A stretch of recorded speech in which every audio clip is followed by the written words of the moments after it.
Episode 85 of People I Know Show. Kurt Carstensen joined today by my cousin, Jamie Dreher, in your shop, your place of business, the place you spend lots of hours most days. Yep. You just finished a work day. Yeah. What's the most difficult thing you did today as a mechanic here? Today wasn't bad. It was just mostly a lot of oil changes, taking some appointments, getting some parts ordered. I got a couple of big jobs coming in here pretty quick, so trying to get stuff lined up for those and just kind of getting stuff ready for the next one. It was kind of a weird day. There's a few things in particular I want to talk about, but I want to get a better sense of, well, I know who you are, but I would like someone, if someone doesn't know you, how would you describe yourself, Jamie? I would say normally positive. Okay. No, like to have fun. What do you do for fun? What's fun to you? Well, we like to play poker and deer hunting and drinking and stuff like that, you know. And like we went on a trip and that was fun, and you know, just up for anything, I guess. How would you describe me to someone that has never met me? You don't need to be nice to me. I would call, if nobody's ever met you, I'd say you're a lefty. A lefty, okay. And what are you? I suppose I lean to the right. So I'm like hardcore lefty and you're just slightly leaning to the right? That's, I don't know. No, I wouldn't say you're hardcore, but definitely more left than me. Am I one of the more left-leaning people that you know? Yes. And what's the indicator of that? What have I done over the years that makes you think that or said? Probably, honestly, I don't know. I suppose because I know you personally, because we're cousins. Yeah. I don't know. Like in California, you had the mask that said, "I believe in science." It's a great mask. So, that, not saying I don't believe in science, but that's something I would say a left-leaning person would wear. It was sent to me in the mail for free, kind of. I donate somewhere, and it came in the mail. So I'm like, ooh, a mask, and one that I think is cool, so I wear it. Right. Yeah. Yeah, and I don't wear too many masks, other than when we went to California, so I guess I don't really invest into the mask. But, other than that, I guess just growing up around you, hanging around you, it's just from... But growing up, I wasn't lefty. If I am lefty now, I wasn't then. True. Did you think I was? Never really thought about it. Yeah. Not until, obviously you moved down to the cities. I moved back up here. And just over the years, you just kind of notice things, I guess. There was a time, I hadn't thought about this in a long time, but I went to St. Cloud State University, and around the same time, you're 2 years younger than me in school, but like a year and a half younger than me overall, I think. Yep. You went to St. Cloud Tech College? Correct. St. Cloud, Minnesota. Yep. And you and another guy that is from Browerville, here, our hometown, I think you shared a place, and you'd call me at the oddest hours of the day. You'd have some sort of argument over something, and I was the sole arbiter. You would call me, and I'd resolve it for you. Yeah, I think it was when me and a good friend of mine, Slim, Josh Erickson, we lived together, and I feel as though that's probably when it was. Yeah, that's what it was. We had a lot of dumb arguments, but they were easily resolved. By calling me. Yeah, it seemed to work. So, I like to think that I'm a voice of reason. Whether or not I am, I like to think that. It makes me feel good about myself. Yeah. Yeah, no, definitely. Logical. Yeah, I'm very logical and analytical. So, yeah, no, it definitely. It's, and I can't remember how long you even lived in St. Cloud. 3 years, 3.5. Okay. And that probably... I maybe was down there 3 total. So most of the time I was there, you were probably there. But I don't know that, throughout our lives, we've been super close. Maybe we traveled a few times the last couple of years, which I think has brought us a little bit closer. Yeah. And I think it's in that time that I realize that you would approach political information differently than most people. I think either left or right. But the way that you think about it, you're not hardcore political to one side. Even though you tell me who you're going to vote for, you told me you're voting for Trump, and I will vote for Biden. I'm not like thrilled about it, but I'd be much less thrilled if I said I was voting for Trump. Let's put it that way. Yeah. But the way that we've had political discussions in the past, and you send me on Facebook Messenger, like I almost feel like I'm popular sometimes because I get so many messages like, who wants to talk to me? Oh, it's Jamie sending me another post that he saw on Facebook. So why do you send those to me? Well, because part of it is I like to poke you a little bit. Part of it is because some of them are just flat out funny.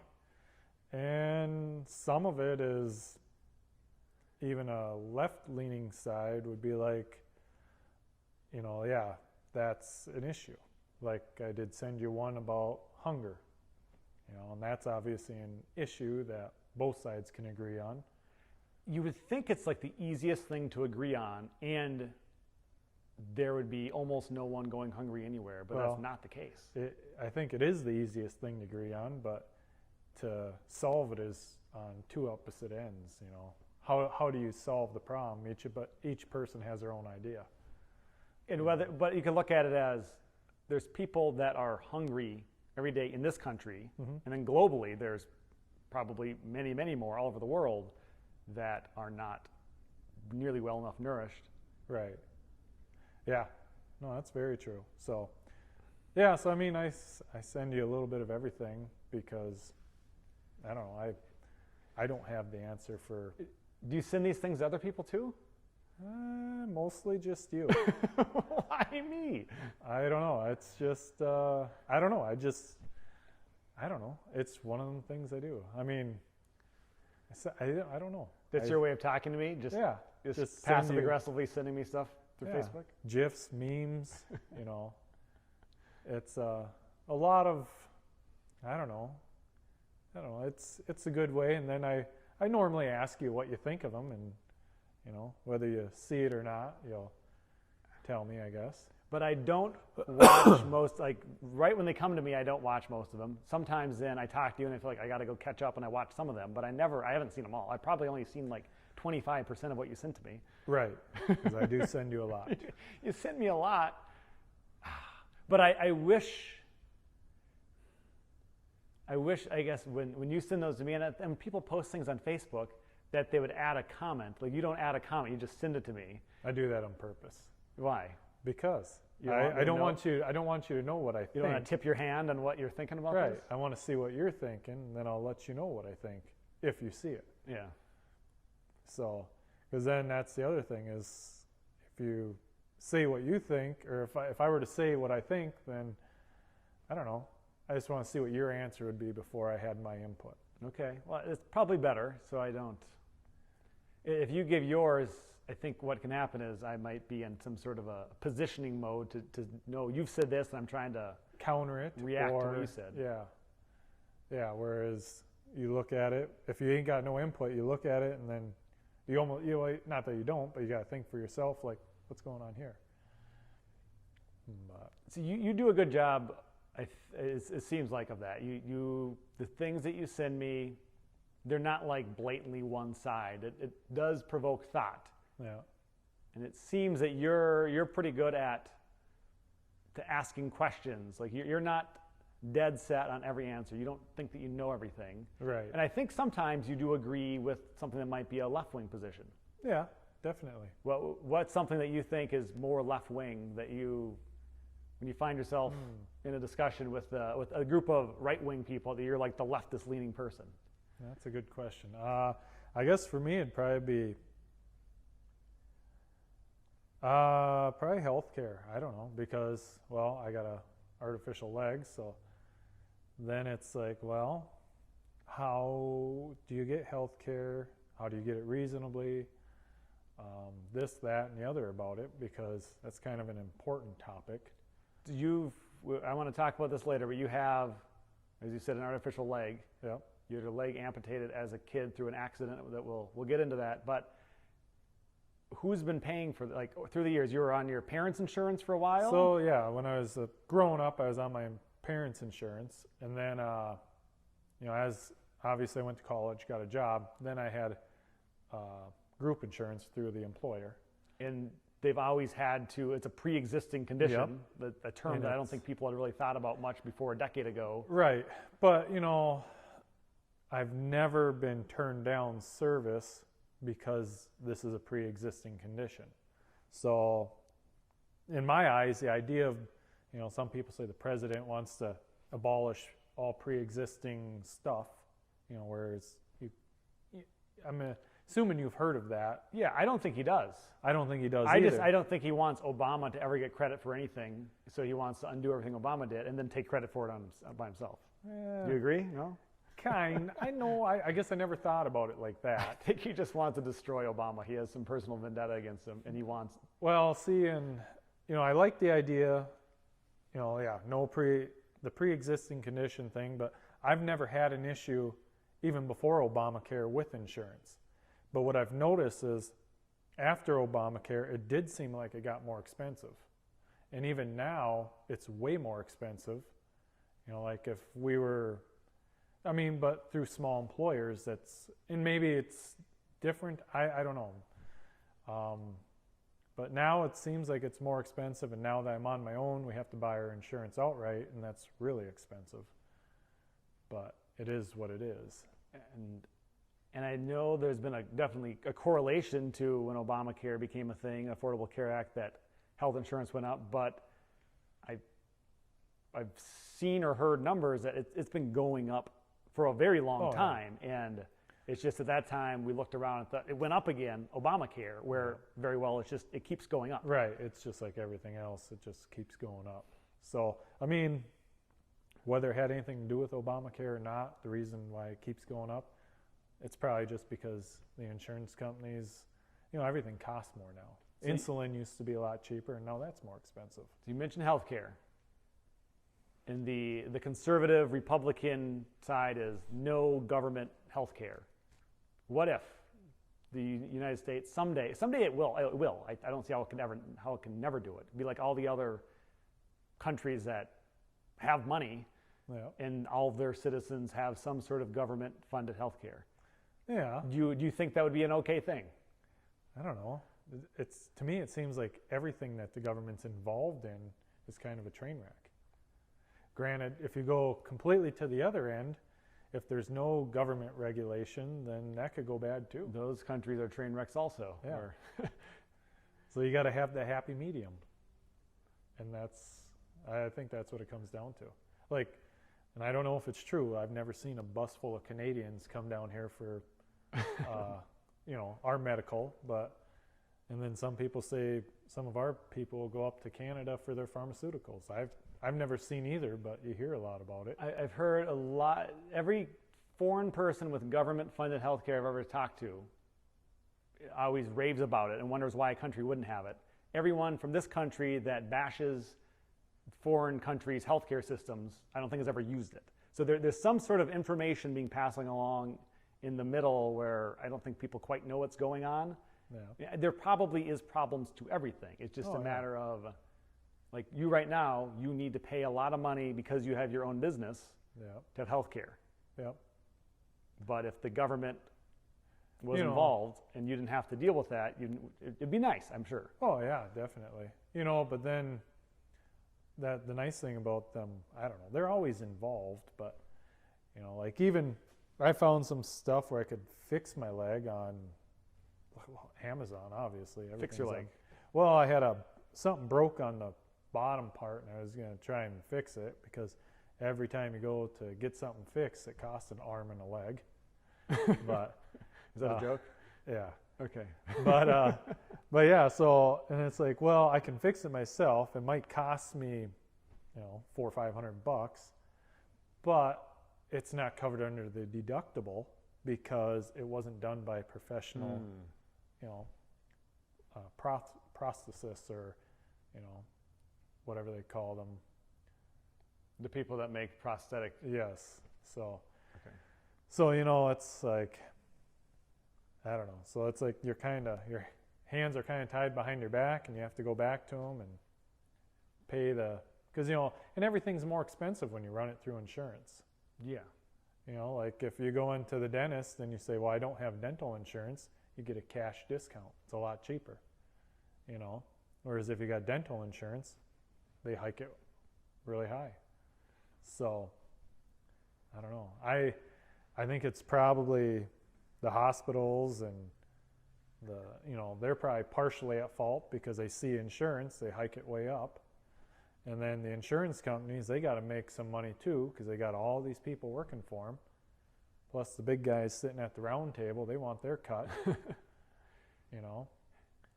But they jack up the price, and the insurance company, I think, can negotiate it down in some way. I don't understand all that, but the fact that it exists like that the price is different depending on how you're paying for it, that's a problem.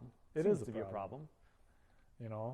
And I mean, I guess I don't know. I don't really know a fix for it because it's beyond me, but that's one topic that is a divisive political topic that you think you lean more towards the middle or beyond. I'd say middle because I think most people want reasonable health care. It's just, how do you go about it? I can't imagine anyone that's fighting against it that would doesn't think it should exist. Once they had it, they would say, no, I don't want this. The problem is, it's like, and my wife would be better suited because she does insurance, but I think, I don't know, it just seems like it's a train wreck, but I'm not I don't know. I don't trust our government to do it well. I can agree with that, but I also. But then who do you trust to do it well? Yeah, I don't. I mean, the insurance companies are for profit, right? Yeah. They're trying to make money. The hospitals, many of them, they're for profit. They need to stay in business. Yeah. It's a lot of people trying to make money, and then the little guys over here just trying to survive, mostly. Yeah. Exactly. And I don't know. I mean, how long has Canada been a state-funded healthcare? I guess I don't know. But I've known a lot of Canadians, and they've always never complained. Oh, they like it, of course. How easy is that? It is easy. Something bad part of it's the money, but part of it's also the fear. The things that we need to fear in life. Right. Like, what if something bad happens to me and I can't afford it? Right. Yeah. Like what if you, with your leg injury, you had to that had to be paid out of pocket? You're like, all of your money you ever earned in the future, you had to pay for it. Yeah, I'd be probably broke the rest of my life. Yeah, so the fact that you had a way of not having to worry about the money for at least the initial years, and that's you were a kid, but still, that's people in these countries always. They don't need to worry about that. Right, and that's, I mean, quality of life. Yeah, to not worry about stuff. In reality, that's probably a nice feature, but we don't have it here. No, we don't. But I think we can. So you're in the middle on that. Yeah. You would be okay if they came together with a plan that made some sense. I would. And I think everybody would. I think so. Okay, how about let's pick another political topic that you think you're super far right wing on. Let's work through some of these and see some of our differences and see how we approach them. I guess let's see here. I'm trying to think. I'm putting you on the spot, but Well, what do you think that I'm far right leaning on? Because obviously we spend enough time together. We spend enough time together. I don't feel like you're super far right on these things. But for instance, you mentioned hunting. Like I've shot a gun other than a BB gun in my life, and water guns and things like that, squirt guns, a couple times. That's just not who I am. Yep. I don't oppose anyone else being into that. Okay. Like I grew up around it. Pretty much everyone else in our family and extended family hunts, except for me and maybe a couple others. Right. Your daughter, who's a teenager, you're just showing me a. Yeah, she got a nice buck a couple of years ago, and we all hunt. Yeah, pretty much everyone but me hunts. Pretty much. And I'm not opposed to hunting. Right. I mean, that's been in some form. Hunting has been a part of most cultures, most parts of the world. Yep. As far as we can tell, forever. But the gun rights, the gun control, like that's that's such a divisive thing, it Yeah. seems. So, and I'm not giving up no guns. Say that differently. Say that like in either Professional way. no. Say that in like an angry mobster or angry. I don't know how to do that. But yeah, no, I think, I mean, you know, and there again, you got extremes because that's what gets votes. There's some things where it's like, you know, they want to, well, it's funny because when you see some of these politicians try and describe a gun, you know, that's a joke. They don't even know what they're describing, you know, like there's everybody's probably seen, I shouldn't say everybody, but there's a lot of people that have seen YouTube videos of politicians holding up a gun saying this holds like 30, you know, they'll just have the language they use with it is completely wrong because it's like you don't even know what you're talking about. And then when you're saying that in front of somebody who knows what that is, you know, they'll say like a 30 round clip, you know, but they'll use like a, how would I say? I don't know how to describe it. I should have a video here, but yeah, it's like you don't even know what you're talking about.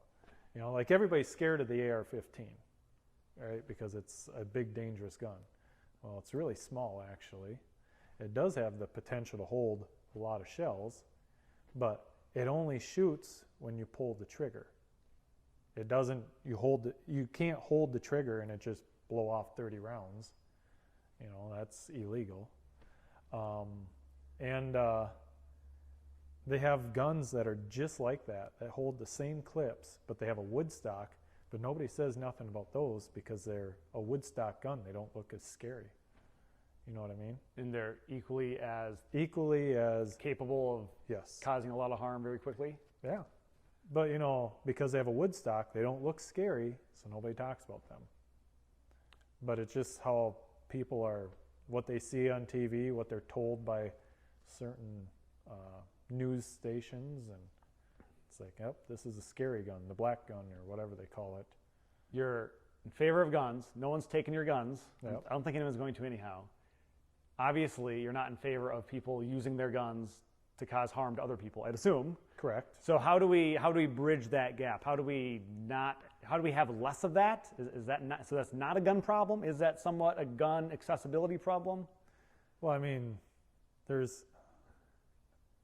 I don't know if I would say there's a gun problem, but it's just some people that have guns shouldn't have them. Okay. You know, like they get them, I don't know how they get them, but it's like, no, I don't know if this guy should have a gun.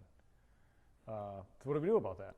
Just let them kill people and then put them in prison? No, well, first of all, I guess you got to actually have a real punishment. It's like when you don't discipline a kid. They keep acting up until they actually get disciplined. So who's not getting punished here? How do we? Well, I'd say probably the criminal, you know, they're just put them in jail, they get let out, you know, they just go back to doing whatever they're doing, causing problems. I don't know, I mean, I don't think there's an easy answer. That's why these problems don't get solved. There's not an easy answer at this point. No, I'd have to agree with that. But how do we make both sides be like, that's a reasonable move towards everyone being happier? The one thing I would say, it does seem like there is a lot more, and I could be wrong, but it seems like there's a lot more gun violence in big cities, big urban areas. You might be wrong on this. There's a lot more people in big urban areas. Right. And that, I'm not saying, you know, that's, how should I word it? But I just think you get so many people close together and they just get wound tight. Yeah.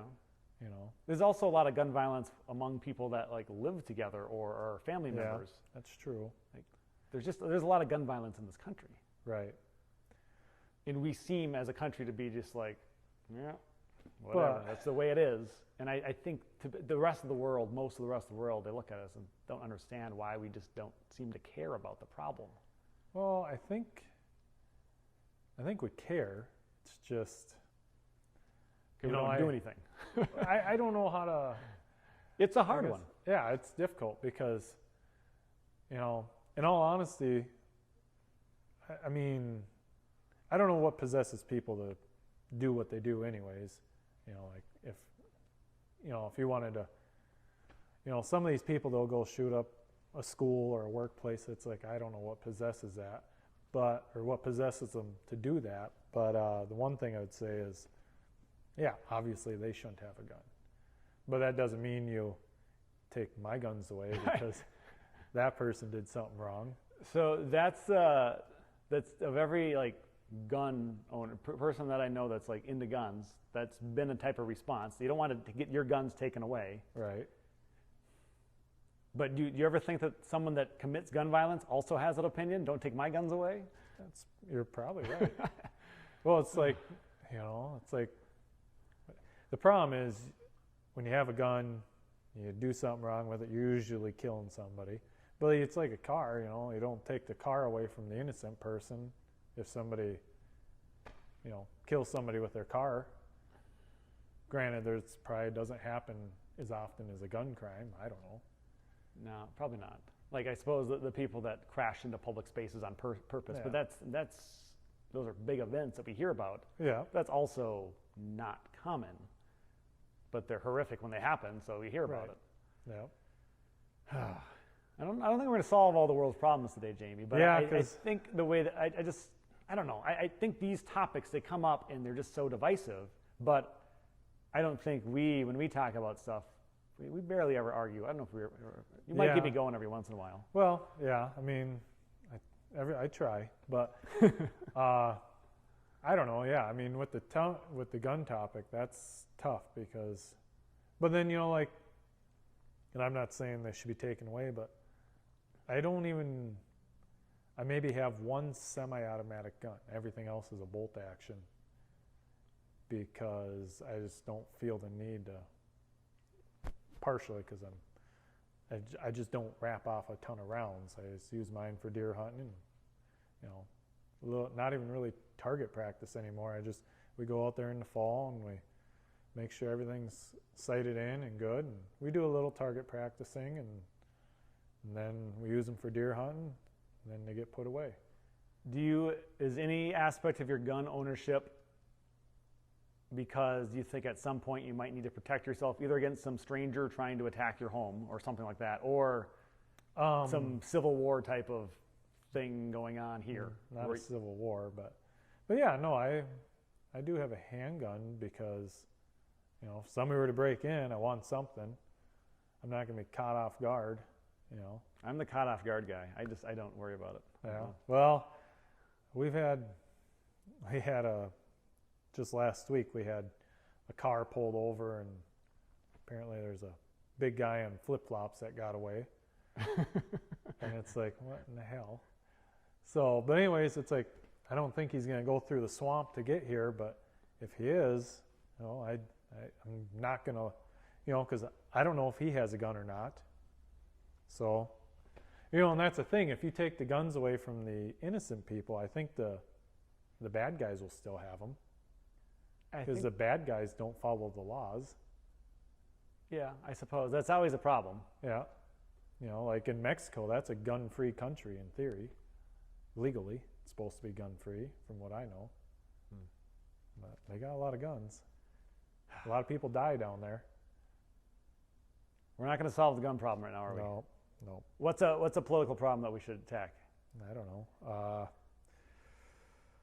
Well, because we don't agree, but we don't hate each other's opinions, I don't think. Right. Yeah, we ain't going to get into a screaming match. Do I ever say anything that you just think is way off? I don't know. I don't know. I'm trying to think back. Well, I mean... Should we talk about Trump and why I don't Sure. like Trump and why you don't seem to not like Trump? Yeah, let's talk about Trump. We'll talk about Biden too. Okay, yeah. Trump. I look at him, I hear him talk, and my biggest problem with him, and it's the reason one of many reasons I didn't vote for him 4 years ago, and the same reason I didn't vote for Clinton 4 years ago. I voted for Gary Johnson, the libertarian, because the main reason is I think whether or not he would have been good at it, he's genuinely motivate it because he wants to like make things better and help people. And when I look at Trump specifically, his number one thing is helping himself. His whole life has been about himself. Okay. And perhaps he's willing to help other people if that helps himself, but I don't think he's selfless in any way at all. I think he is completely an egomaniac. He's the other terms are slipping my mind now. Sociopath. Oh. He's all these things that are all about himself. Okay. Which is frightening because he has so much power.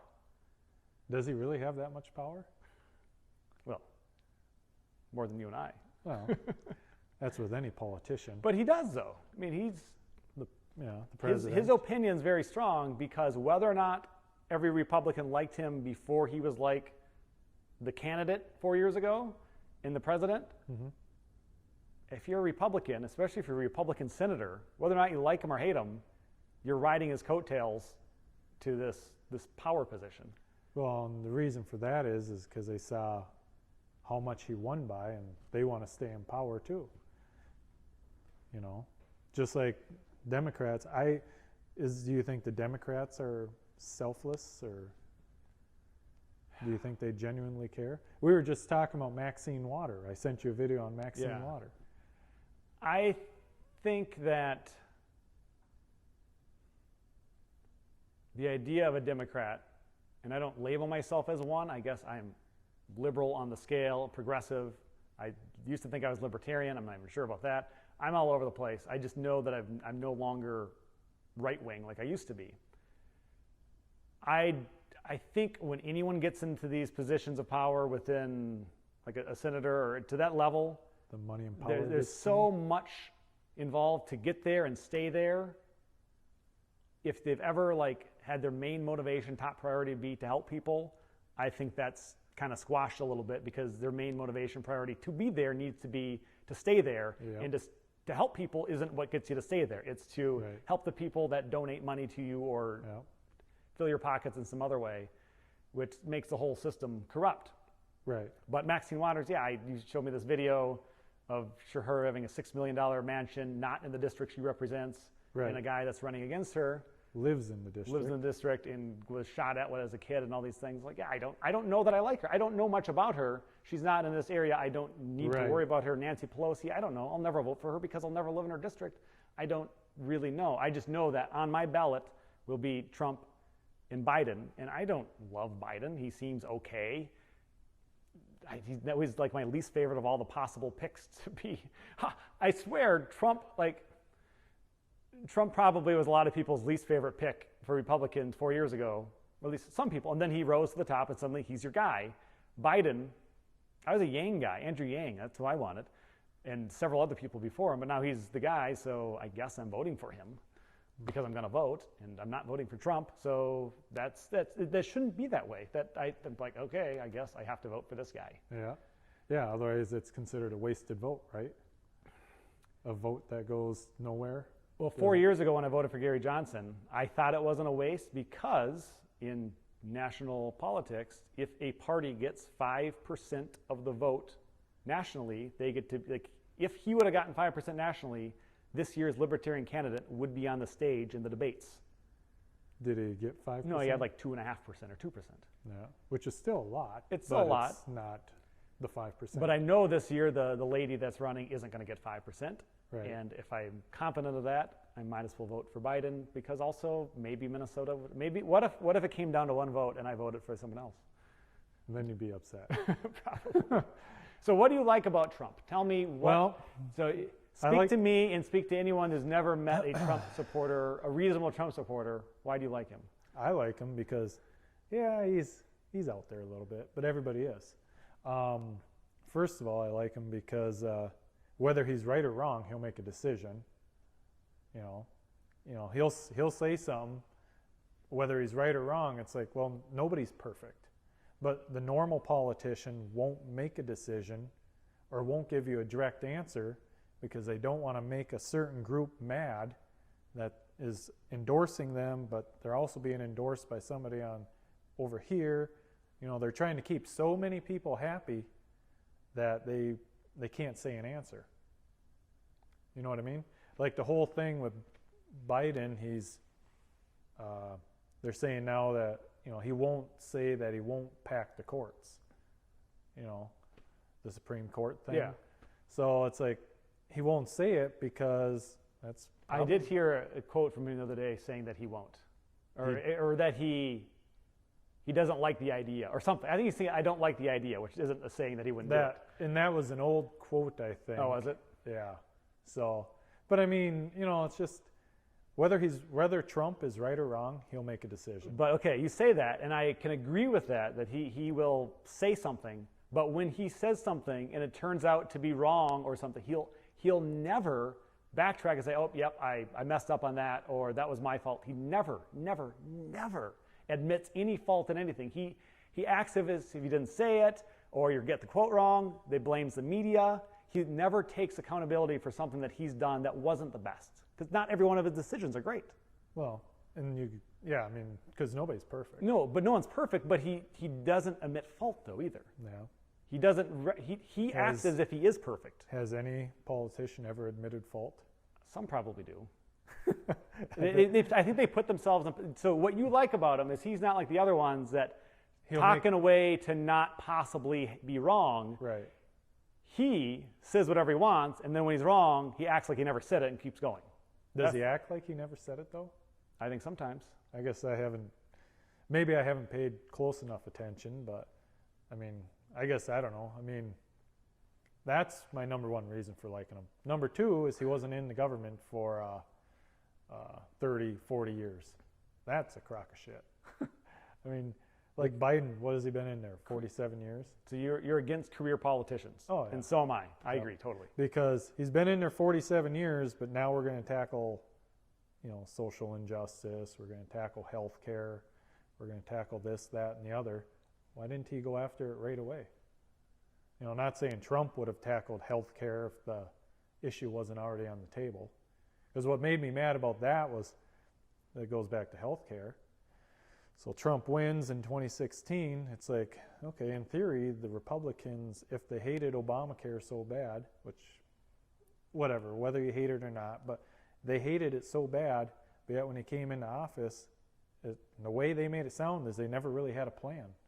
I don't think they do either. Because what's a better plan than that still fits the Republican way of thinking? I mean, and I don't know. I mean, the healthcare is the tricky one. But you know, so it's like, well, it's like, okay, the guy you wanted in power is in power, and now you have nothing for him to sign as a bill. It's like, well, what were you doing for 8 years? And they had the House and the Senate and him for the first 2 years. So they could have done. Right, but nobody did anything. Because they didn't have something to replace it with. The Republicans, when Obama was in office, they had 8 years to make a plan. You know, if you don't like something, make a plan and present it, and maybe it is a good plan. But that's also no different than Biden saying they got a plan for the virus. Well, do they? I mean, if you really have a plan, why not just tell us what it is? And do you know, or did you hear, do you realize that there was a pandemic response team that Trump got rid of 2 years ago? Like there was a group in place to help deal with what we're going through right now. I did hear that. But I mean, was it, see, and that's the thing, you hear this on, depending what you're watching, I mean, was it like an actual response team, or what was it? There was, I don't know if the group was like 5 or 10 or 12 people, but that was their job, and they got let go. Before they left a playbook of like how to handle it, which it seems like was totally not used either. They didn't, and so that's the problem with the virus. Like he did a couple good things, I suppose, with China not letting travel from there. That was probably good, but for so long he acted like it wasn't a big deal.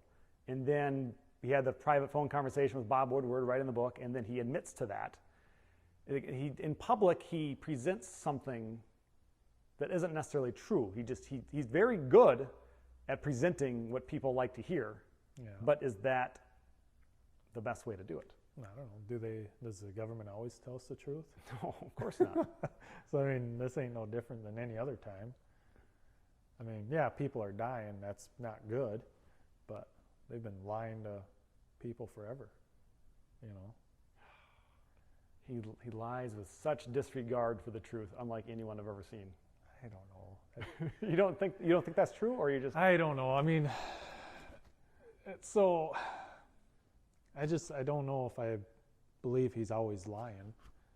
I mean, do you think he maybe doesn't know truth from fiction? Like he just talks with disregard for not like he's saying it to be false. He says what he says because that's the way that's the type of orator he is. He just talks and talks and talks and talks and boosts himself up, makes himself look all great, and then talks and talks and talks and doesn't realize that his words as president of the United States and his tweets carry some weight. Yeah. So when he said last week that there will not be another federal stimulus until after the election, and the stock market dropped like 600 points immediately, and then 2 days later he backtracked on that and said, and now starting to get involved trying to get one going because he realizes, well, that didn't help me. Well, I don't know about the stimulus thing. They give all these people this money, and it's like, in theory, you're supposed to be locked down anyways, so why do you need all this extra money? You know, I mean, it's good that you get some, but it was a cookie cutter deal where they just handed out a ton of money to a ton of people. And I don't know, I don't think, for like the first 2 weeks, shutting it down, probably a good thing, because we didn't know what was going on. Mm-hmm. But after that, I don't know, let's get her up and going, you know? Yeah, I think with the money, that was a rare case where Republicans and Democrats came together pretty quickly and came to a conclusion that, yeah, it was cookie cutter, but they came up with the $600 a month on unemployment because that was like the average of what would help people on unemployment, and it got it done more quickly. But there was a lot of money made available for small businesses that I think there's a lot of businesses that did not need it, still got it.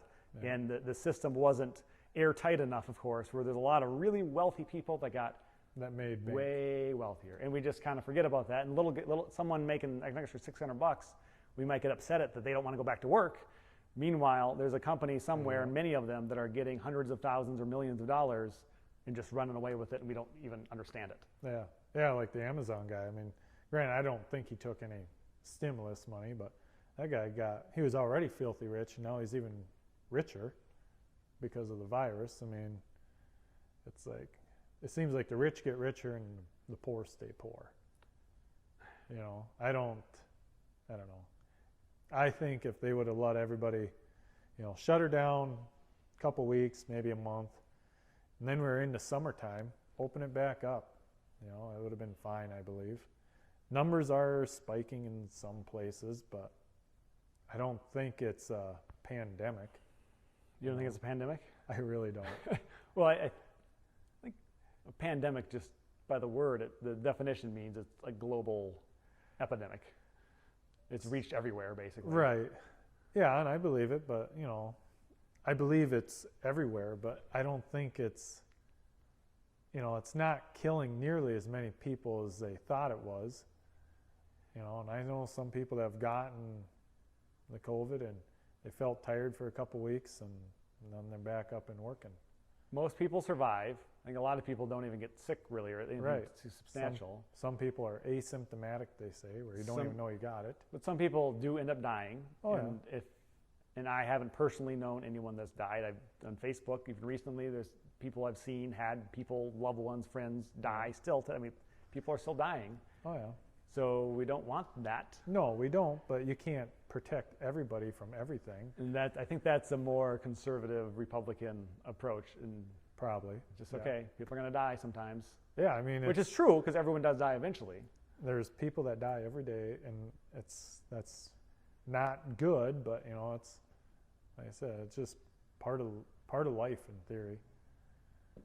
You know? I mean, there's other issues, well, like the hunger issue. I mean, there's people that die from hunger every day, and that is so easy to take care of. But we don't do nothing about that. This is an election year. The pandemic is, you know, I think it's 'cause I have okay, so I believe so. Like the Democrats, they tried to, say Russia was, or not Russia, but Trump was fooling around with that stripper person.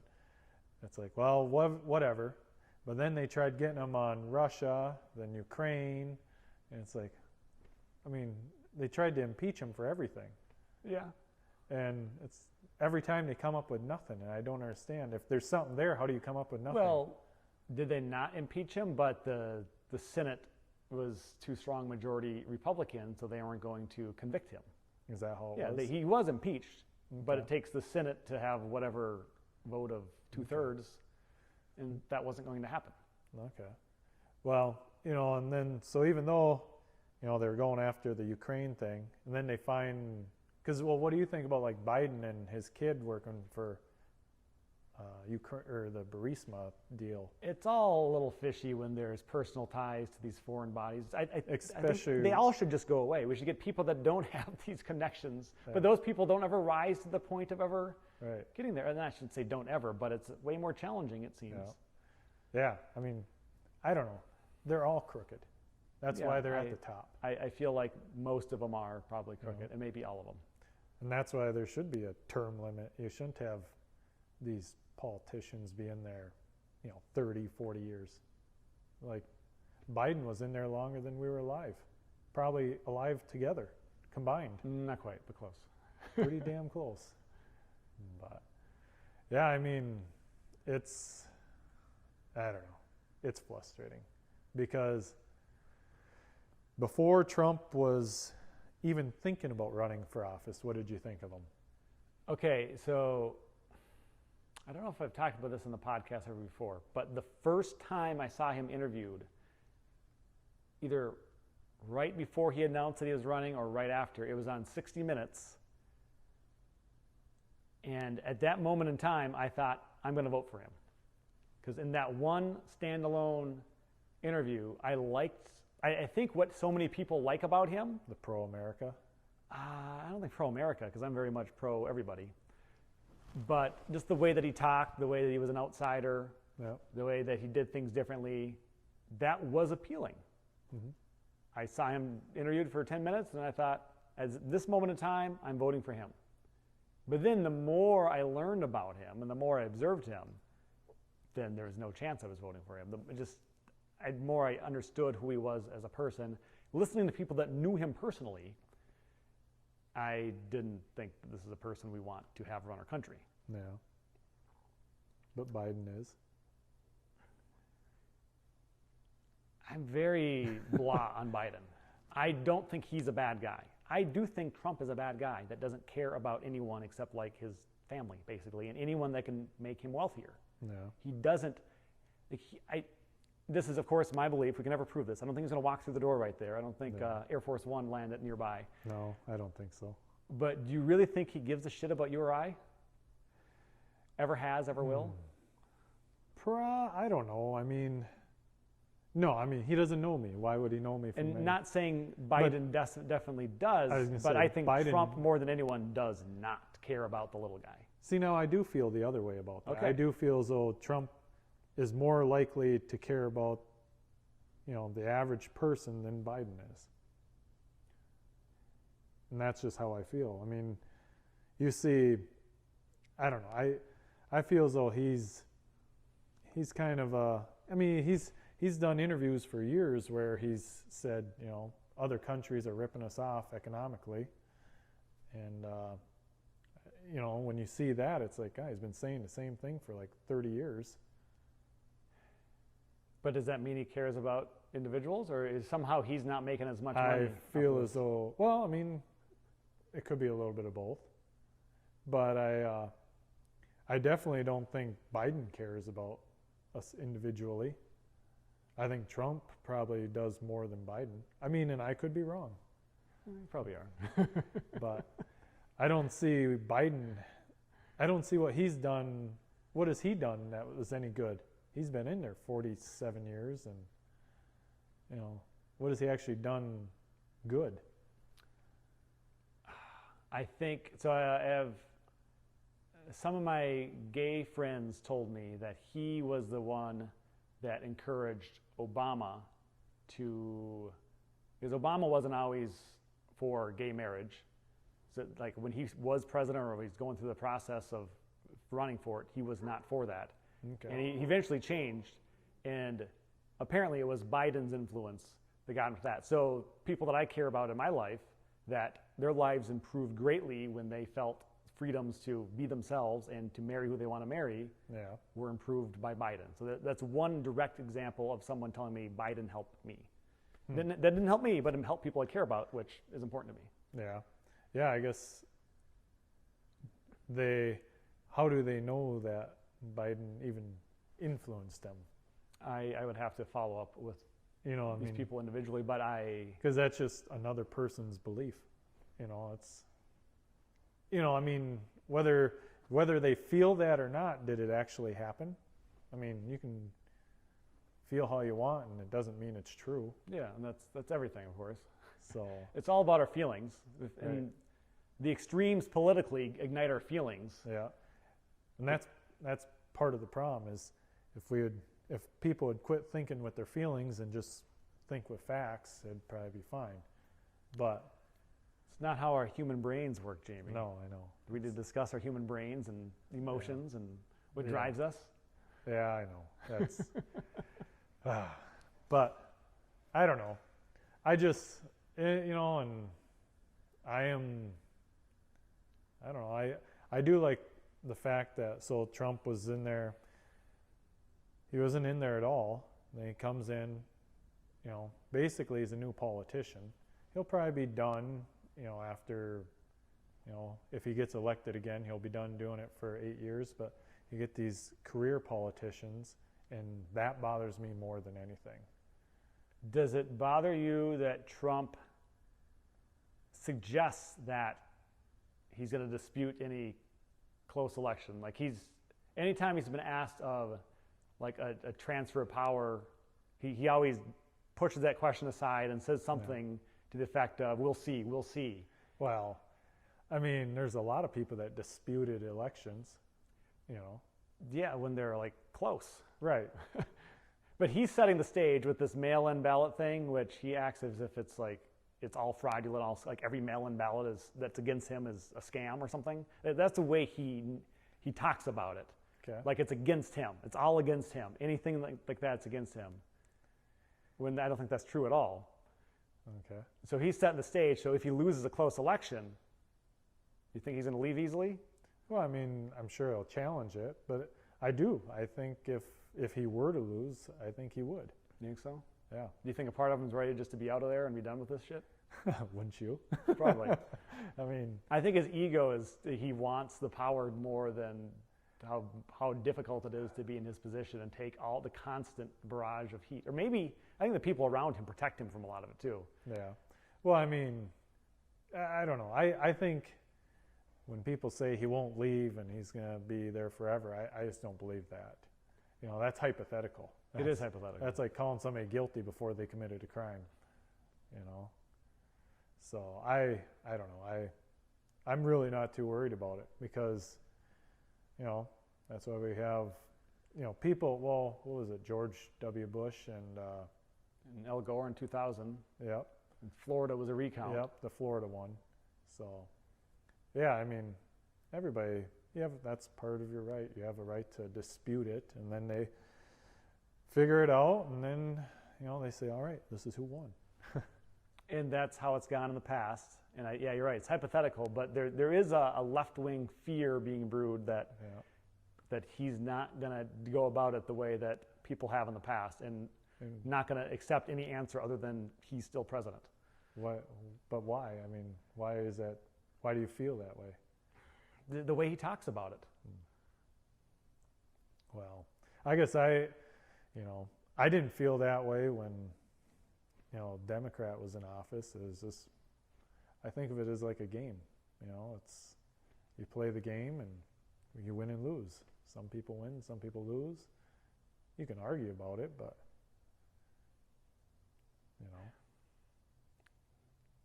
There's a lot to argue about these days if you want to, but we don't so much. No.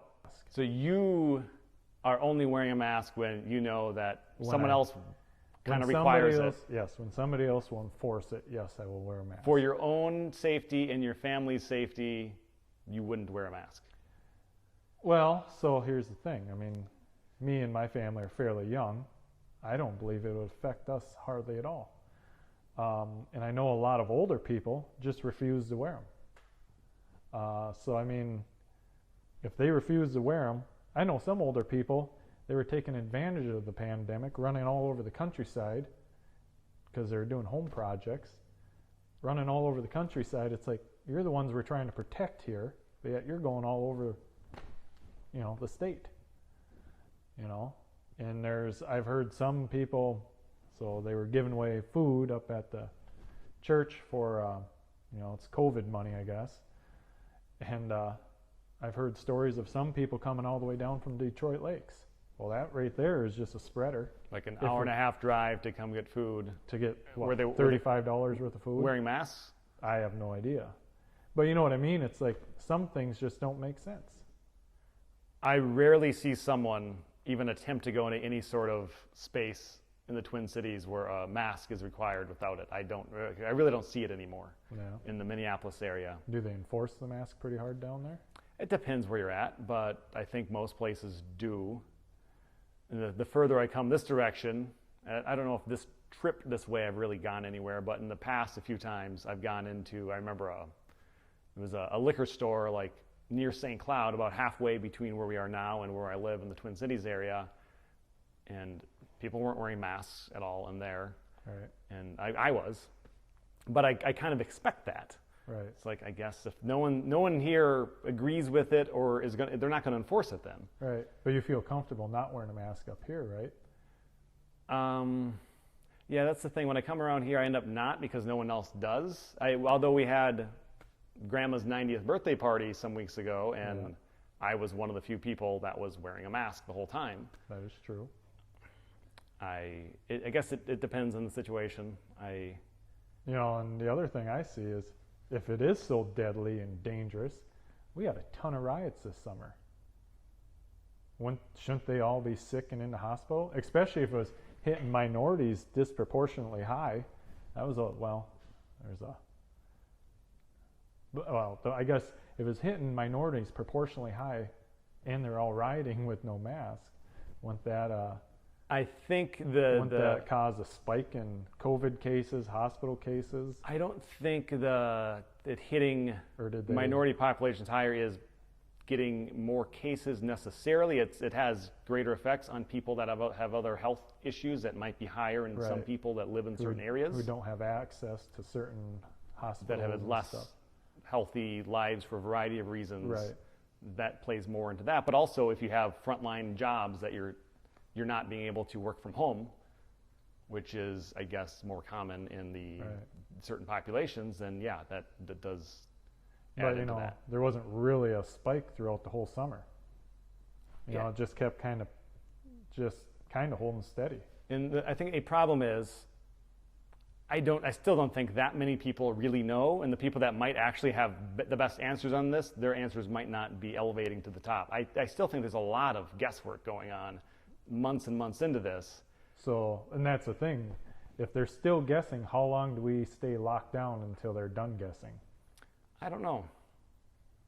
That's why I don't feel like I've been living a lockdown life. I went back to work 4 months ago, and since then I've been feeling like I'm less locked down. When I'm back and I'm around people a lot at my job, I'm wearing a mask. And you're around a lot of different people. Yeah, I am. So that changed my mindset somewhat. Of, okay, if I'm going to go put myself at risk to go to work, I'm also going to do some things that I find fun. Right. But it's typically outdoors. It's not always, but it's mostly going to be outdoors. But I'm not going to stay in my house at all hours and I'm not working or sleeping. Right. Well, and the other thing too, I mean, everybody's, and I understand, wash your hands, make sure you're disinfecting, but, are we going to have any immune system left when they disinfect everything? I don't know. I do know that a lot of people comment on immune system and science-like things that don't really understand it at all, because I don't understand it. I know the other people don't understand it either. Like, does that hurt your immune system? Are we sure of that by washing our hands more? Or does that help you? Well, I mean, all I can say is I think it would hurt you, because if you got to be exposed to something to actually build an antibody to it. So that would help your immune system, right? In theory. In theory, I mean, for us non-scientists standing Right. sitting here, I don't know that I can speak on these things. But here's my struggle so much with what's shared on Facebook and listening to someone arguing a side that I don't agree with. People that are not experts. Everyone, I think we tend to feel like we're experts in something that we're not. There's a lot of that happens. Yeah. And it really drives me nuts. And I'm maybe just as guilty as everybody else, or at least partially guilty. I recognize that, but it really drives me crazy when someone that clearly doesn't know these things to be certain is proclaiming them as truths. That's a struggle. So you get that a lot on social media. People that you can look through comments of something and you get some really strong opinions from people that seem to have the background to know something, and then the next person, someone that just heard something on TV once or saw some other Facebook post, and they are just as convinced as the person that might be somewhat near an expert. And it drives me crazy because people don't seem to understand the difference. Right. I mean, I understand what you're saying. Nobody knows. I mean, even science is always evolving. But the point of science is to give us their best possible answer and continue to work towards a better answer if available. Right, at the time. Yeah, I mean, science 100 years ago is way different than it is now.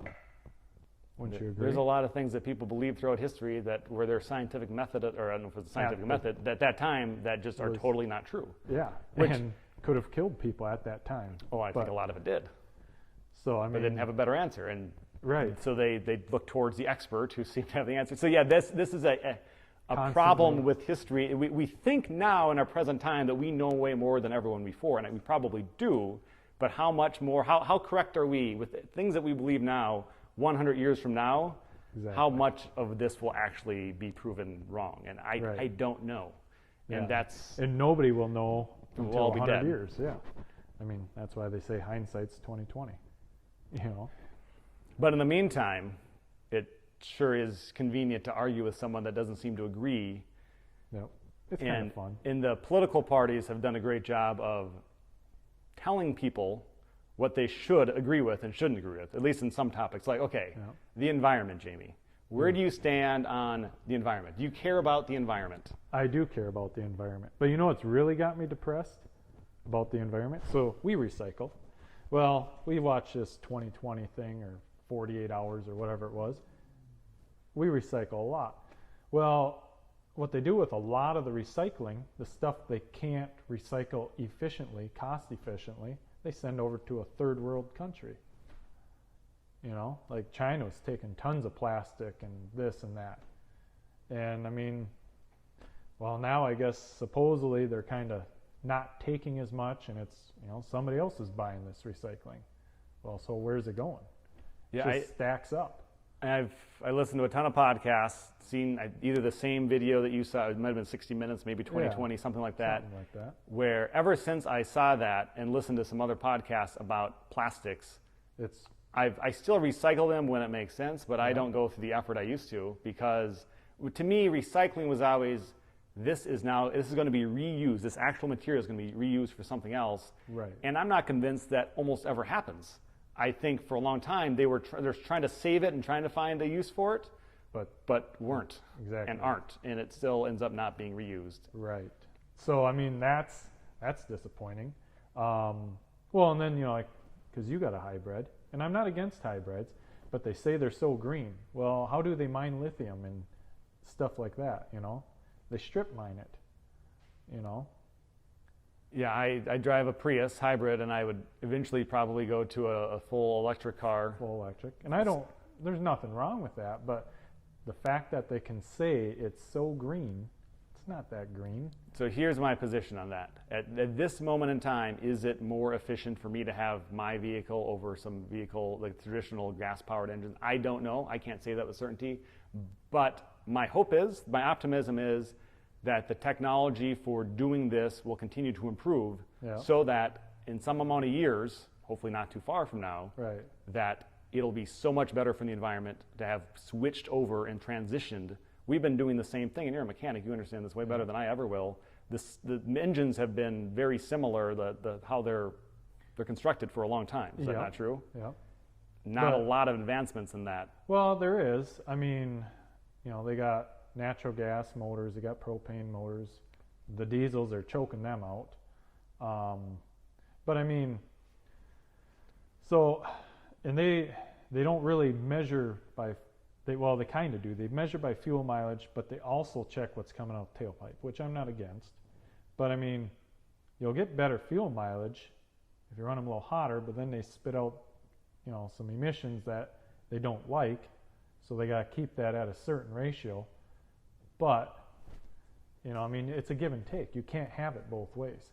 Even with, and so even like the hybrid. Yeah, maybe it is greener, maybe I'm wrong.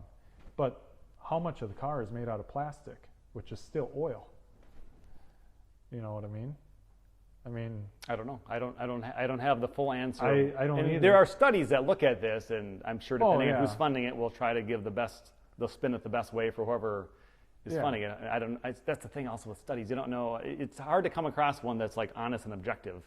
It seems like whoever is backing it Yep. might get a little bit of a spin that. So, and that's my theory. It's like, well, who's ever invested heavily in the battery operation, technology, this, that, and the other, well, they're gonna swing the votes that way. That's why they have lobbyists. The lobbyists are there. Hey, we're heavily invested here. Swing the votes our way. And to me, even like these solar panels, that's a mind-boggling thing. Okay, let me hear Solar this. panels are great, but why are we cutting down or putting them in fields? I mean, to me, that makes no sense. So, okay, so they're in a field. Well, they look nice, but right there, now what are they? They mow it. They probably spray it because they don't want weeds growing up because that looks like crap. So now you got a mowed, sprayed field with all these solar panels. Wouldn't they be better suited on a house? Yeah, I don't know why they're not on more houses. But I suppose that's. But and then who owns the solar panels when they're in an 80-acre field? Probably the power company. I mean, I don't think it's the landowner. He's probably leasing his land to a power company. Maybe in some cases. I don't think we know this. I have no idea. I'm just. There's a lot of questions that we don't have answers to, but Right. I think they're good questions. And But it's. I mean, I don't know. It's just frustrating. So, I don't know. I think that, and natural gas probably is. Well, nothing's the answer. I mean, nothing is truly green, because I mean. isn't nuclear like the cleanest, but Yeah, also the most dangerous when then it you goes got wrong? Yeah, I mean, look at Japan. They're still fighting nuclear waste. It's the cleanest until it goes wrong. Right. But until then, it's. But then what do you do with the used rods? I don't The know. spent rods. I mean, you got to dispose of them somewhere. It's, and even like, so if you're making electricity, what's firing the power plants? I mean, you can have wind, but that's not the most efficient. I mean, it makes power, but, like I did send you one video. They hold actually quite a bit of hydraulic fluid, They hold a lot of oil in them. And when those get a leak, it can be problematic. This is. So, and there's a lot of fiberglass and plastic in those too. And how long are they supposed to last? Just like even solar with the solar panels, they're made out of plastic, made in probably China, where they don't really care.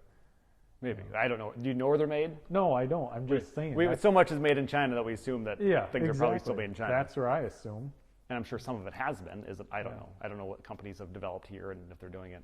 Right. But this is why I like talking to you about this, because you say you're on this side of the politics, and I'm at this point I've moved from there gradually over the years to where I am now, and I don't know where I'm going, and I don't like to remain stable and say that I am this. I just know that I left what I used to think and much Right. of what is common in this area.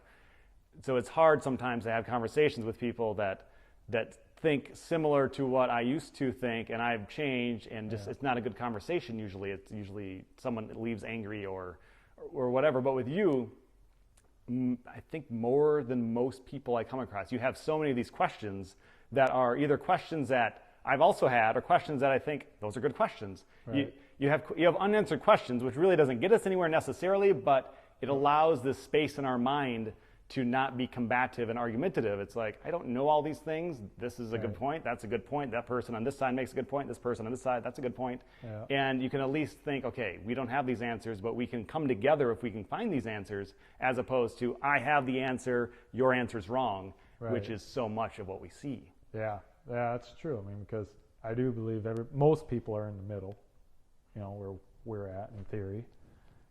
Even though we're kind of on opposite sides, I guess I think we're in the middle. Both of us want to, want the earth to be green and just kind of carry on and not be bothered. So going back to the earth being green thing, what would be your position then on climate change or global warming?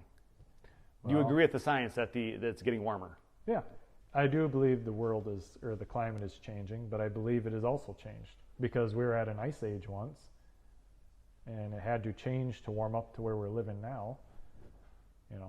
I don't know the answer to that. I mean, if I were able to watch it for 1,000 years, then I could probably come up with a reasonably good answer, but we don't live that long. We don't. Here's my problem with anyone that might be a climate change denier. Like, we know it's changed throughout history. Yes. That is a fact. And it is changing faster, is what they're telling us now. And so much of it is what they're telling us and who's telling us and who we want to believe, and that comes to the crux of this conversation. Like, some people latched on to some people, and some people latch on to others, and if we don't agree, and who knows if either one of those people that's telling us the information is actually giving us good information. But then it leads to arguments. But with the climate change, I had this thought this morning, and I'm going to tie it into the pro-choice, pro-life argument. So it seems to be, and you tell me where I'm wrong on this, perhaps I am, it seems to be most of the same people that are heavily pro-life, anti-abortion, are the same people that would deny that human beings are causing climate change. So the lives that we're trying to assure come to be now and in the future, we don't really seem to care what's going to happen to them 20, 30, 40, 50, 60 years from now, when there's strong science that suggests the life's going to be increasingly worse for a lot of people in a lot of places. Yeah. So how do you match up those two things for me? Do that. I don't know. That's, I guess I've never looked at that before, but I suppose you could tie them with conservative thought process there, and that's how they're tied together. But I don't know. I mean, I don't know how they're related, I guess. I don't have an answer for you there. Okay. But what I would say is, it is, I mean, I believe it is changing, but like, I don't want us to wreck everything before our kids grow up. Mm-hmm. But, I mean, at the same time, we still have to live.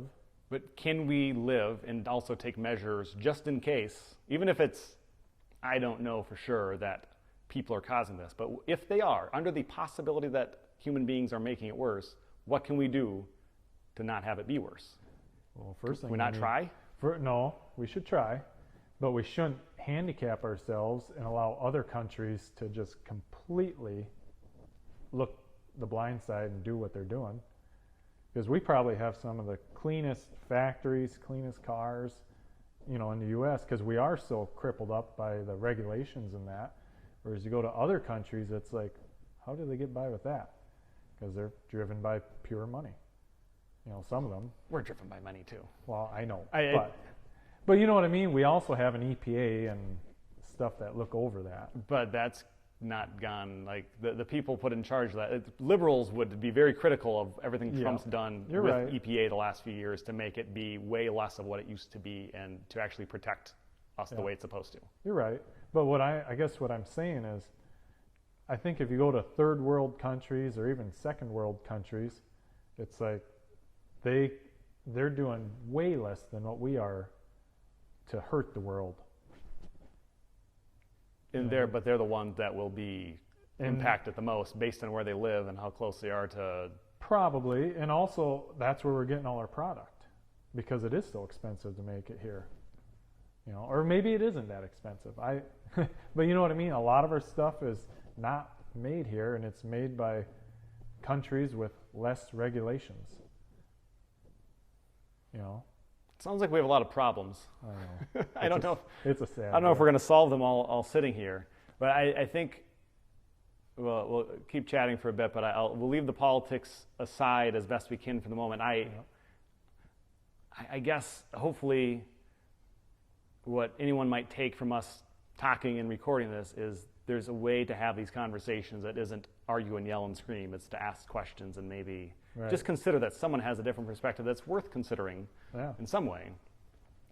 So we went, as I mentioned, we went on the trip to California a few weeks ago, and something I don't think about, and right now I wouldn't even, I don't know if it's even showing in the video, you have one leg like everybody else, and you have one that's got a prosthetic on.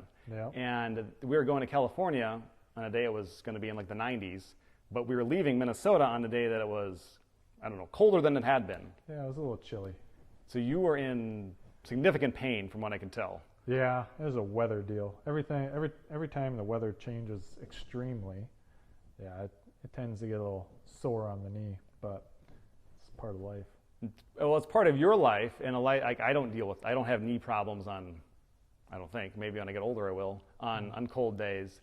But are you willing to tell the story of like what you've been dealing with over the last, how many years has it been? 25 years, yeah. 25 years this winter.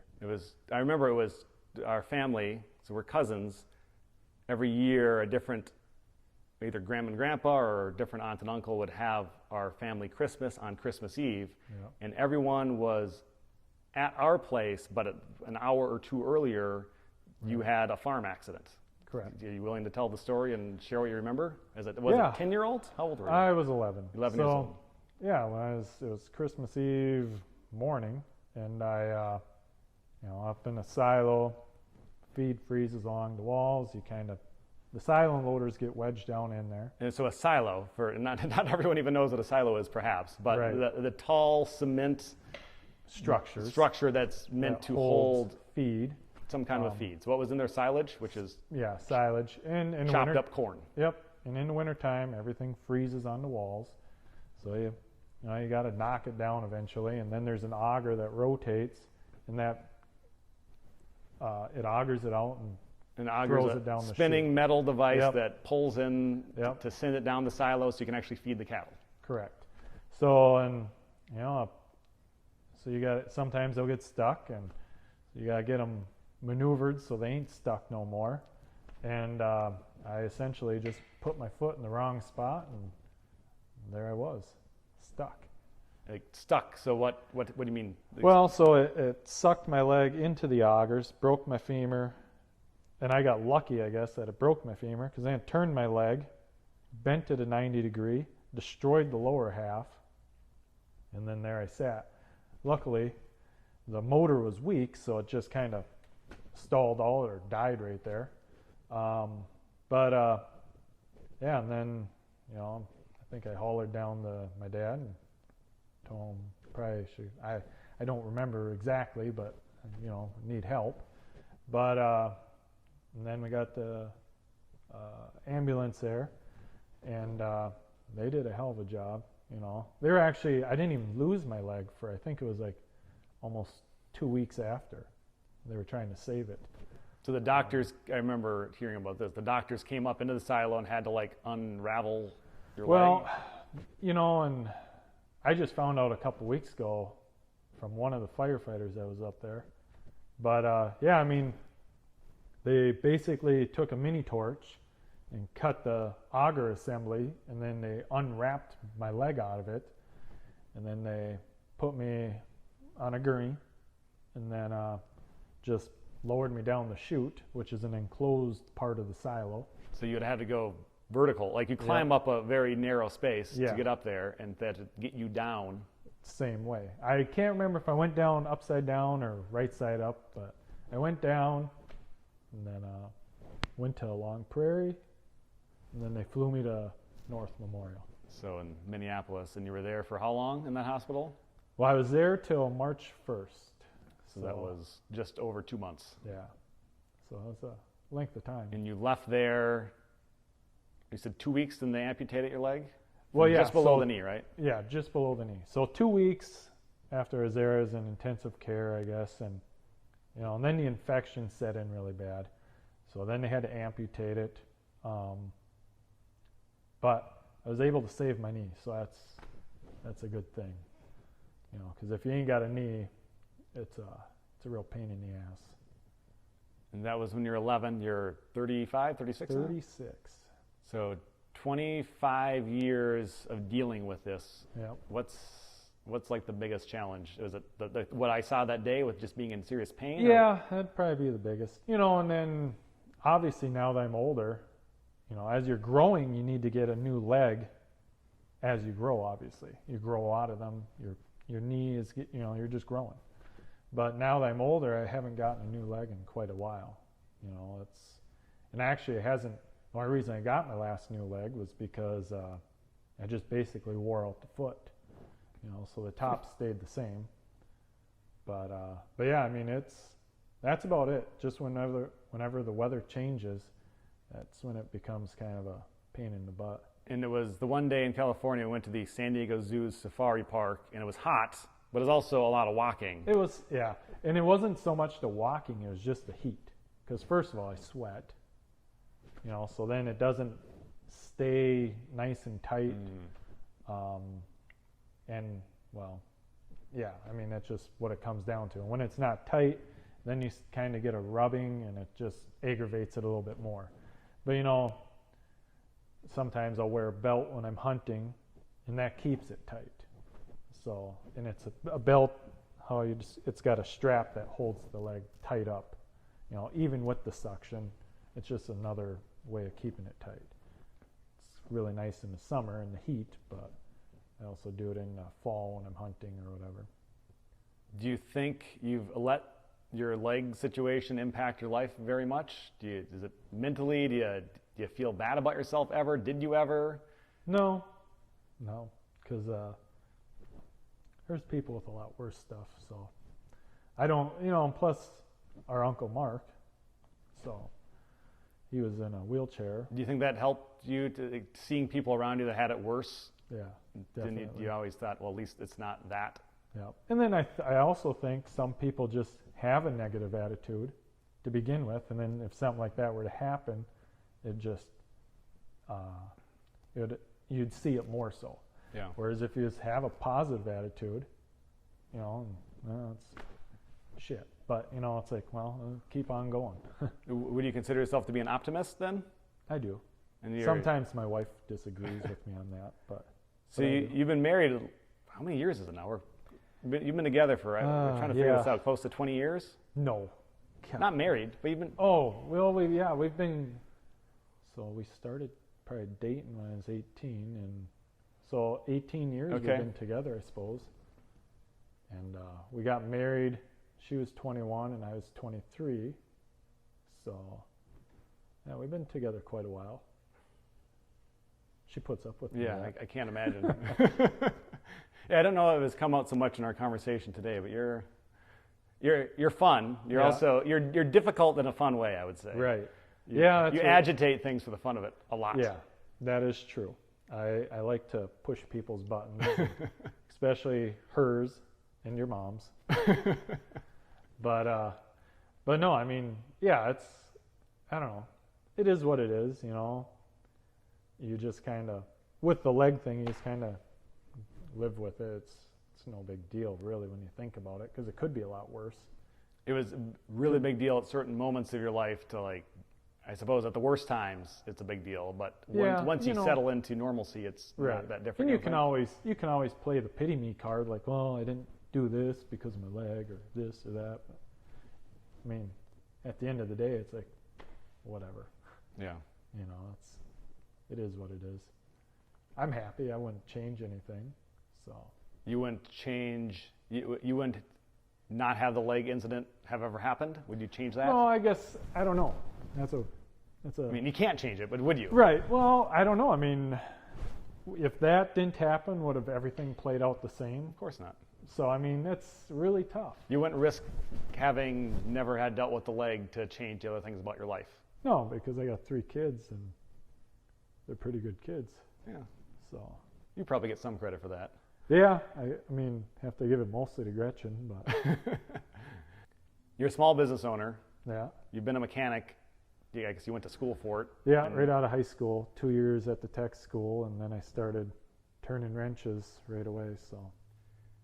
So I guess what's maybe most valuable for someone hearing us talk, are there any piece of advice?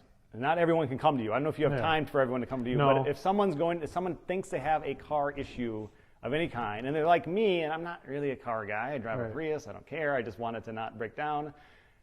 You end up needing to trust the people that are fixing your vehicle. Yeah. From your perspective, having worked in Minnesota, you did some mechanics work in the oil boom in North Dakota for a while. Yeah.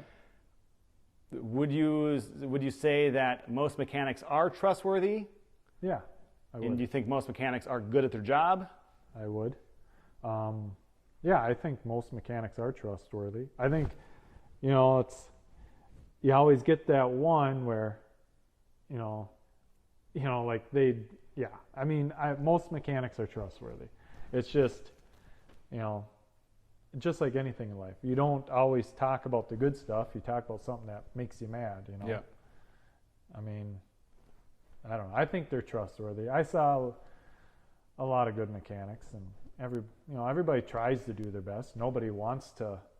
I mean, I wouldn't think so, anyways. Nobody would want to screw over a customer. Do you think you've ever met mechanics that have intentionally screwed over a customer to make some extra money in some way? Like, here's my way I think that they screw people over sometimes is they advise work on your vehicle that maybe doesn't need to be done yet or done at all. Do you think that happens? I do believe that happens. But I've never seen it personally. I've been fortunate. I worked with good guys in all the shops that I've worked at, so I would say, I've never seen anybody intentionally try and screw over a customer. So I had an experience once, and I'm sure I told you about it, that even brings up this idea to even ask you about this. For my Uber and Lyft driving, the first time I ever did it, I needed to get a city-approved inspection by one of a list of like 15 mechanics. So I went to one on the list, and before they were going to pass my inspection, they said I had to have a certain work done that was going to cost $800. And I'm sitting there thinking, is this worth it? Like, I didn't know I had to do this. And I thought, I'm not going to make a decision now. I took it to my mechanic, who I trusted, and he got so pissed off that this did not need to be done.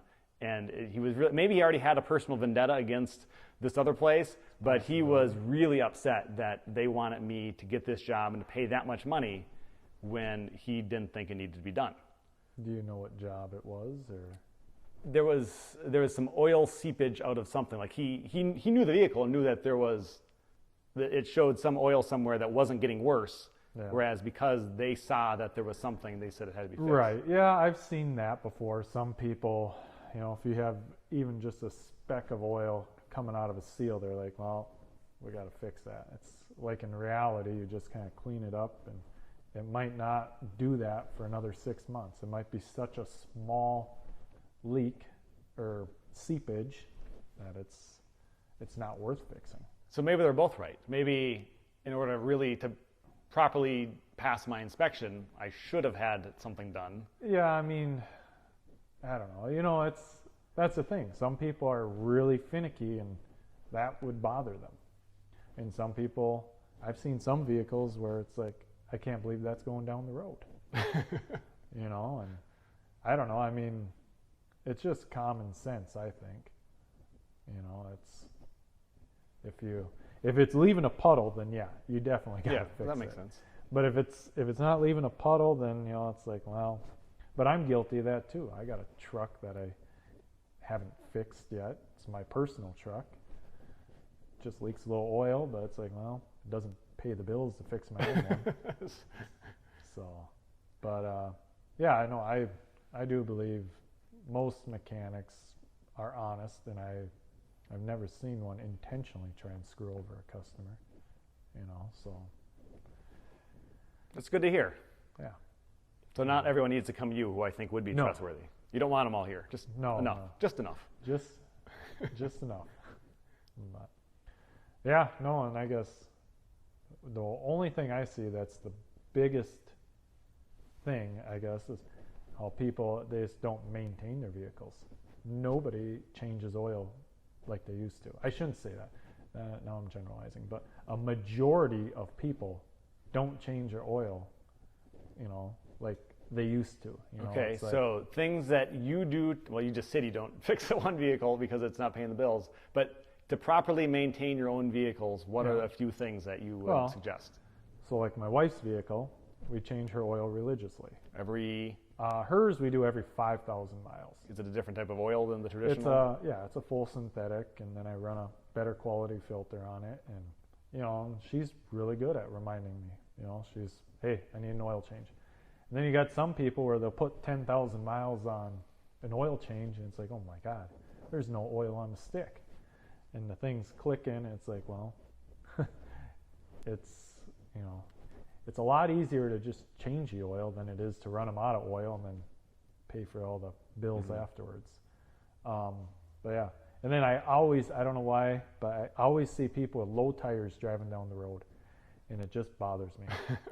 And you can see it as plain as day, and it's like, how do you not know that? But, if that's not what you're accustomed to seeing every day, I could see how that would skip your eye. What's worse, a tire that's nearly bald or a tire that's not quite at the proper air pressure? Or are they both bad? I think they're both equally bad. Okay. If you got a bald tire, rain, snow, you're just kind of not really going anywhere. You got a low tire, that thing's heating up, and you wreck the sidewalls, and then you're buying tires. So you could have a brand new tire, but if it's got a little leak, you could wreck a tire by running it too low. I just, for the second time on this car I've owned for 2.5 years, I've had to replace a tire because it apparently had a nail in it. I didn't see this one, I just told them to fix it. They told me because it was in some space of the tire that was not repairable. Probably the sidewall. Yeah, it's... How would a nail get into the sidewall? I don't know. You tell me, you're driving it. I don't know. It's a lot of weird things happen. I've seen bolts in tires, and it's like, how does a bolt, that's... You try and pull it out with the pliers, it's like, well, we ain't repairing that. So it is, and people run over weird stuff. So should I be worried for driving into your property here that I'm going to run over something? No. Okay. No. It is nail free. Okay, good. But yeah, I don't know. You pick up a lot of weird stuff off the highway. There's so much construction on in so many places. Yeah. Well, and then it's just, it happens. Yeah. Part of life. If you got tires, you're gonna get a flat tire. You can't escape it forever. So, but yeah, I don't know. I just wish people would change your oil like they're supposed to. But good advice. Yeah.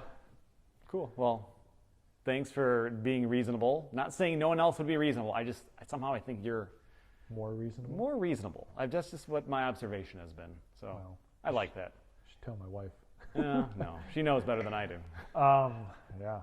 No, I don't know. I think most people are in the middle, and what catches everybody's eye is the ends, and whatever your side you're leaning to, that's the one that catches your eye. And I don't know.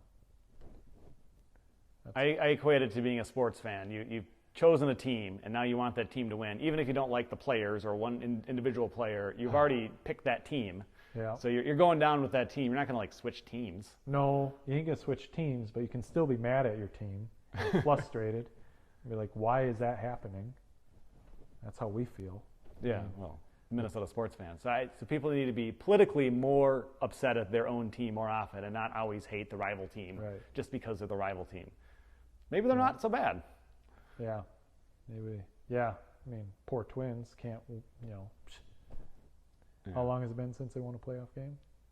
Joe Mauer's rookie year in 2003, I think. Yeah, that was ridiculous. I won't even get into the Joe Mauer topic. Let's leave it there for now, Jamie. Sounds like Thank you. Thanks for taking time out of your busy day. Anytime for you. Anytime. Awesome. Thanks. All right.